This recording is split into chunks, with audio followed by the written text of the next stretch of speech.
Hello friends, welcome to T square 2310. நான் உங்கள் வைஷாலி பேசுகிறேன். இன்றைக்கி நம்ம என்ன கலெக்ஷன்ஸ் பார்க்க போகிறோம்னா, ஒரு பட்ஜெட் ஃப்ரெண்ட்லியான காட்டன் கலெக்ஷன்ஸ் தான் பார்க்க போகிறோம். காட்டன் சாரீஸ் நிறைய பேர் கேட்டிருந்தீங்க. லைக் எப்படின்னா ஆஃபீஸ் போகிறவங்க ஆஃபீஸ் வேர் தான் நிறைய பேர் மோஸ்ட்லி கேட்டிருந்தீங்க. நம்ம ஒரு 3 டிசைன்ஸ் கொண்டு வந்திருக்கோம். லிமிட்டட் ஸ்டாக் தான். ஸோ நான் அதில் உங்களுக்கு காட்டுறேன். ஃபஸ்ட்டு டிசைன் என்னென்னு பார்த்தீங்கன்னா, நம்ம ஒரு பியூட்டிஃபுல்லான ஒரு லினன் சாரீ தான் எடுத்துகிட்டு வந்திருக்கோம் ஸ்டாக்கு.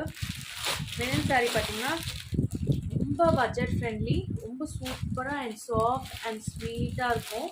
சாரீ பார்த்தீங்கன்னா நான் டச் அண்ட் ஃபீல்லே உங்களுக்கு தெரியும். ஸோ இது நீங்கள் ஆஃபீஸ் யூஸ் பண்ணுறது ரொம்ப சாஃப்டாக இருக்கும். இந்த வெயிலுக்கு சூப்பராக இருக்கும் சாரீ. நமக்கு அந்த சூடு எடுக்கிறது அந்த மாதிரி இருக்காது. லினன் பற்றி நம்ம எக்ஸ்பிளைன் பண்ண வேண்டாம். ஸோ எல்லாருக்குமே தெரியும் லினன் சாரீஸ் பற்றி. இதுதான் சாரீ. லினனில் என்ன சாரீ பாருங்கள். இதுதான் சாரியோட வியூ ஃபுல்லாமே.